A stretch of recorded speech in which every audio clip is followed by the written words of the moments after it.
Hello students, welcome to my channel smart study. उम्मीद करती हूँ आप सब लोग अच्छे होंगे। आज के इस वीडियो में हमारा डिस्कशन पॉइंट है अर्ली वैदिक एज का इकोनॉमिक लाइफ। आज हम लोग अर्ली वैदिक एज की इकोनॉमिक लाइफ को डिस्कस करने वाले हैं। लेकिन स्टूडेंट्स, वीडियो स्टार्ट करने से पहले आपसे एक छोटी सी रिक्वेस्ट है। अगर आप मेरे चैनल में नए हो और चैनल को अभी तक सब्सक्राइब नहीं किया तो चैनल को सब्सक्राइब कर ले, और वीडियो अच्छी लगे तो इसे लाइक और शेयर करना ना भूलें। तो मैं आपका और ज़्यादा टाइम ना लेते हुए आज की अपनी वीडियो की शुरुआत। स्टूडेंट्स, आज का हमारा जो टॉपिक है इकोनॉमिक लाइफ ऑफ अर्ली वैदिक सिविलाइजेशन, इसमें हम लोग क्या पढ़ेंगे ये जानते हैं। इस वीडियो में हम लोग ये पढ़ेंगे कि अर्ली वैदिक सिविलाइजेशन के लोगों का इकोनॉमिक लाइफ कैसा था, वो लोग अपने रोज़गार के लिए क्या क्या काम किया करते थे, इसको जानेंगे। तो देखिए स्टूडेंट्स, हमारा फर्स्ट पॉइंट क्या है। The economic life of the Rig Vedic age of Aryans was distinctly rural। क्या बोल रहे हैं इस पॉइंट में? जो ऋग वैदिक एज के जो आर्यंस थे, ओके, उनका जो इकोनॉमिक लाइफ था वो रूलर था, रूलर टाइप का था। ओके, अब आगे देखिए ऐसा क्यों कहा जा रहा है, इसको समझते हैं। The Aryans lived in village. तो देखिए स्टूडेंट्स, इनकी इकोनॉमिक लाइफ को रूलर क्यों कहा जा रहा है, आइए समझते हैं। तो देखिए हमारा सेकंड पॉइंट क्या है। The Aryans lived in villages. Aryan जो है वो कहाँ रहते थे? वो विलेजेस में रहते थे। ओके, आर्यंस जो है वो विलेजेस में रहते थे। इसके अलावा और क्या है? देयर वॉज अ पूरा of fort in every village. Her village में, ठीक है, हर विलेज में क्या था? हर विलेज में पूरा और फोर्ट था। ठीक है, अब ये पूरा फोर्ट किस लिए था, क्या काम आता था, इसको समझिए। At a time of war women, children and old man took shelter there. ये जो पूरा और फोर्ट जो है ये वॉर के दौरान काम आता था। जो वीमेन होते थे, चिल्ड्रेन होते थे एंड ओल्ड मैन होते थे, वो इस पूरा और फोर्ट में शेल्टर लेते थे। कब? वॉर के दौरान। ओके, अब आगे देखिए। The Rig Veda makes no mention of cities. देखिए अभी क्या बोला गया है, अभी हम लोगों ने फर्स्ट ही पॉइंट में पढ़ा था कि ऋग वैदिक सिविलाइजेशन के जो आर्यंस थे उनका इकोनॉमिक लाइफ कैसा था? उनका इकोनॉमिक लाइफ रूरल था। क्यों? क्योंकि वो लोग विलेज में रहते थे और हर विलेज में पूरा और फोर्थ हुआ करता था, और इस पूरा और फोर्थ में वीमेन और चिल्ड्रेन और ओल्ड मैन जो है वो शेल्टर रहते थे। और साथ ही साथ ऋग वेदा में किसी भी तरह की कोई भी सिटी मेंशन नहीं की गई है।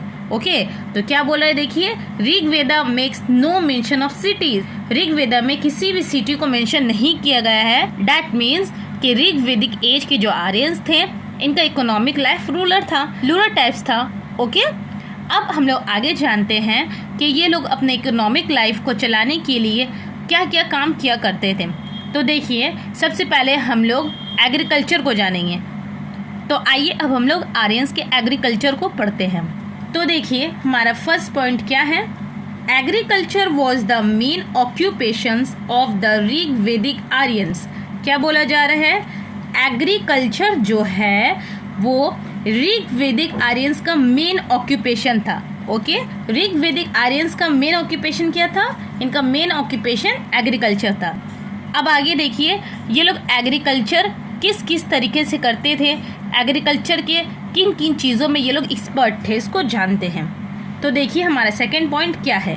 They were experts in all agriculture work such as tilling the soil, cutting furrows, sowing seeds, use of manures, irrigation and harvesting corn. क्या बोला जा रहा है कि ऋग वैदिक के जो आर्यंस थे वो हर तरह के एग्रीकल्चर वर्क में एक्सपर्ट थे। ठीक है, तो देखिए स्टूडेंट्स, ऋग वैदिक के जो आर्यंस थे वो एग्रीकल्चर के तमाम कामों को अच्छी तरीके से जानते थे, जैसे tilling the soil, cutting furrows, sowing seeds, use of manures, irrigation and harvesting corn.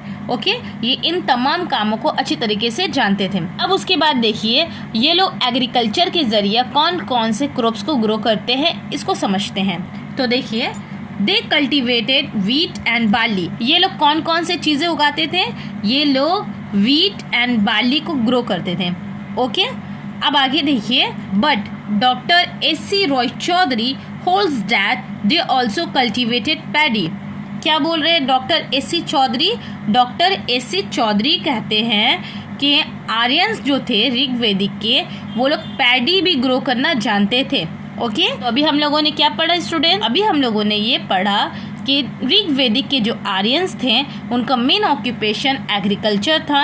ये लोग एग्रीकल्चर के तमाम वर्क्स को अच्छी तरीके से जानते थे और साथ ही साथ ये लोग कौन कौन से क्रॉप्स को ग्रो करते? ये लोग व्हीट और बार्ली को ग्रो करते थे।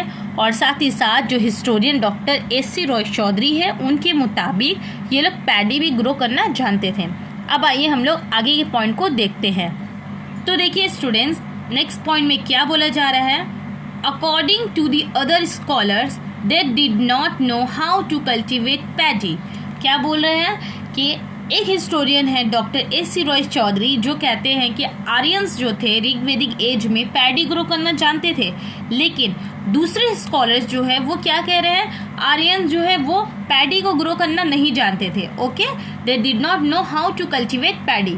वो लोग पैडी को ग्रो कैसे किया जाता था ये नहीं जानते थे। They learn it from the local tribes. उन लोगों ने धीरे धीरे पैडी कैसे ग्रो होगी इसको किससे सीखा? लोकल ट्राइब्स, वहाँ के लोकल ट्राइब्स से पैडी को ग्रो करने का तरीका सीखा। लेकिन स्टूडेंट्स याद रखिएगा, यहाँ पे दो थ्योरीज हैं, यहाँ पे दो बातें हैं। एक जो डॉक्टर एस.सी. रॉय चौधरी कहते हैं कि ये लोग पैडी ग्रो करना जानते थे, जबकि दूसरे स्कॉलर्स क्या कह रहे हैं? ये लोग पैडी ग्रो करना नहीं जानते थे। इन्होंने ये सीखा किसे? लोकल ट्राइब्स से।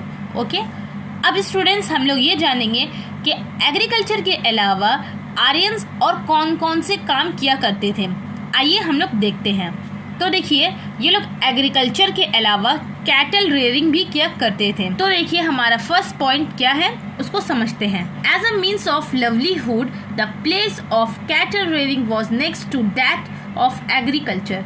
क्या बोला जा रहा है? हम लोगों को खुशहाल ज़िंदगी चाहिए, तो उस खुशहाल ज़िंदगी को हासिल करने के लिए एग्रीकल्चर के बाद जो काम आता है वो है कैटल रेयरिंग। इसलिए आर्यंस जो है जब एग्रीकल्चर सीख गए उसके बाद क्या सीखे वो लोग? Cattle rearing. ओके, नाउ अब हम लोग नेक्स्ट पॉइंट को देखते हैं। Cattle was considered to be valuable position of the Rigvedic Aryans. क्या बोला जा रहा है? कैटल जो है वो ऋग्वेदिक आर्यंस के लिए बहुत ही इम्पॉर्टेंट चीज़ थी, बहुत ही वैल्यूएबल पोजीशन रखती थी। ठीक है, तो स्टूडेंट्स देखिए हमारा नेक्स्ट पॉइंट क्या है? वैल्यू ऑफ कमोडिटीज और land were determined in terms of cattle. जितनी भी आपके पास लैंड है या कमोडिटीज है उसकी वैल्यू क्या है? उसकी वैल्यू जो है वो कैटल के बराबर होती थी। ठीक है, इस पॉइंट में क्या कह रहा है समझिए। लैंड्स और जो कमोडिटीज है वो कैटल, ठीक है, लैंड्स और कमोडिटी जो है उसकी जो वैल्यू होगी वो किसके बराबर होगी? उसकी वो कैटल्स के बराबर होगी। ओके, यानी जिसके पास जितना कैटल वो इतना रिच। ओके, अब आइए हम लोग नेक्स्ट पॉइंट को देखते हैं। नेक्स्ट पॉइंट क्या है? Money and markets were known but they were not extensively use. क्या बोल रहे हैं कि मनी और मार्केट्स था लेकिन इसका इस्तेमाल बड़े लार्ज पैमाने में बहुत ही एक्सटेंसिवली नहीं यूज़ किया जाता था। ओके, अब देखिए नेक्स्ट पॉइंट क्या है? Cause and gold ornaments of fix value were the media of exchange. अब देखिए अर्ली वैदिक टाइम में मीडिया ऑफ एक्सचेंज क्या था? तो अर्ली वैदिक टाइम में सबसे इम्पोर्टेंस काउस को दी गई थी। क्यों दी गई थी अब समझिए। क्योंकि काउस जो है वो क्या थे? मीडिया ऑफ एक्सचेंज थे, फिक्स वैल्यू थे। इसके अलावा अगर किसी के पास ज़्यादा काउस है वो रिच है, क्योंकि ज़्यादातर एक्सचेंज जो है वो काउ के बदले में की जाती थी, इसलिए जिसके पास ज़्यादा काउस होता वो उतना ही रिच होता था। और साथ ही साथ गोल्ड ऑर्नामेंट्स जो थे वो फिक्स वैल्यू थे। काउस एंड गोल्ड ऑर्नामेंट जो थे वो फिक्स वैल्यू रखते थे ऋग्वेदिक टाइम्स में। अब आगे देखिए, coins were not known. Early वैदिक सिविलाइजेशन के जो आर्यंस थे वो लोग कॉइन्स की यूज़ को नहीं जानते थे। ओके, नाउ नेक्स्ट देखिए, so people desire more and more cows. क्योंकि अब कॉइन्स के बारे में नहीं जानते हैं, काउ जो है वो इम्पॉर्टेंट वैल्यू रखता है, काउ के ज़रिए ही मीडियम ऑफ एक्सचेंज हो रहा है। दैट्स वाई लोग चाहते थे कि उनके पास ज़्यादा से ज़्यादा क्या हो? काउस हो, मोर एंड मोर काउस, क्योंकि जितना ज़्यादा काउ उतना रिच। क्योंकि ये काउस किस लिए यूज़ हो रहे हैं? मीडियम ऑफ एक्सचेंज के लिए यूज़ हो रहे हैं, दैट्स वाई। ओके, अब देखिए नेक्स्ट पॉइंट क्या है? The Rigveda contains passages full of wish full of prayers. तो देखिए स्टूडेंट्स, लास्ट क्लास में हम लोगों ने क्या पढ़ा था? लास्ट क्लास में हम लोगों ने ये जाना था ना कि वेदास कितने टाइप्स के हैं। वेदास को 4 प्रकार में बांटा गया है, ऋग वेदा, सामवेदा, यजुर्वेदा, अथर्ववेदा। तो उनमें जो इम्पोर्टेंट है वो है ऋग वेदा। क्यों? क्योंकि ऋग वेदा से ही हमें अर्ली वैदिक आर्यंस की पॉलिटिकल, सोशल, इकोनॉमिक और रिलीजियस लाइफ के बारे में पता चलता है। तो उसी ऋग वेदा में कैटल्स के प्रेयर्स के लिए, कैटल ज़्यादा से ज़्यादा लोगों के पास आए, उसके लिए बहुत सारे प्रेयर्स मौजूद हैं। ओके, अब आइए हम लोग नेक्स्ट पॉइंट की तरफ आते हैं। In the Rig Veda the other name of war is gavishti और सर्च फॉर कैटल। क्या बोला जा रहा है इसको समझिए। ऋग वेदा में एक वॉर का नाम आया, क्या है? गविस्ती, और जिसका मतलब क्या होता है? Search for cattle. Rig Veda में एक वॉर का नाम आया है गविस्ती, जिसका मतलब होता है सर्च फॉर कैटल। ये नाम क्यों आया है इस वॉर का? देखिए, in this age wars were mainly वेग टू प्लंडर और रिकवर कैटल। अब देखिए, कैटल जो है वो मीडियम ऑफ एक्सचेंज के तौर पे यूज़ हो रहा है। कैटल क्या कर रहे हैं? आर्यंस को रिच बना रहा है। दैट्स वाई कुछ लोग क्या करते हैं? कैटल्स को चोरी कर लेते या फिर कैटल के लिए आपस में लड़ते थे। जैसे आज क्या होता है, किसी के पास ज़्यादा पैसा होता है तो उनके घर में डाका पड़ता है, या फिर किसी न किसी तरीके से दूसरे लोग क्या चाहते हैं कि जिसके पास ज़्यादा पैसा है उनका छीनकर हम ले लें, हम अपने पास रख लें। तो उस ज़माने में क्या था? उस ज़माने में कैटल एज अ मनी के तौर पर यूज़ हो रहा था। तो कैटल को छीनने के लिए, कैटल को ज़्यादा से ज़्यादा अपनी तरफ करने के लिए एक वॉर किया जाता था, जिसका नाम क्या है? गविस्ती है। और इस वॉर को ऋग वेदा में डिस्क्राइब किया गया है। ओके, अब नेक्स्ट पॉइंट देखिए। The Vedic people were probably not familiar with cat and camel. अब जो वैदिक पीपल थे वो लोग कौन से जानवर से फेमिलियर, किस जानवर के बारे में नहीं जानते थे? कैट और कैमल। ये लोग कैट और कैमल के बारे में नहीं जानते थे। ओके, अब देखिए, tiger was not known. Tiger के बारे में भी नहीं जानते थे। ये देखिए क्या है? But the wild animals like lion, elephant and bear were known to them. लेकिन ये लोग लायन, एलिफेंट और बेयर के बारे में अच्छे से जानते थे। ओके स्टूडेंट्स, तो स्टूडेंट्स अभी तक हम लोगों ने क्या पढ़ा? अभी तक हम लोगों ने अर्ली वैदिक सिविलाइजेशन के लोगों का एग्रीकल्चर और कैटल रेयरिंग के बारे में पढ़ा। अब हम लोग आगे पढ़ेंगे क्राफ्ट्स के बारे में। ये लोग कौन कौन सा क्राफ्ट बनाते थे, इसको हम लोग देखते हैं। आइए, तो देखिए हमारा फर्स्ट पॉइंट क्या है? Rig Vedic age saw the cultivation of different industrial arts. क्या बोला जा रहा है?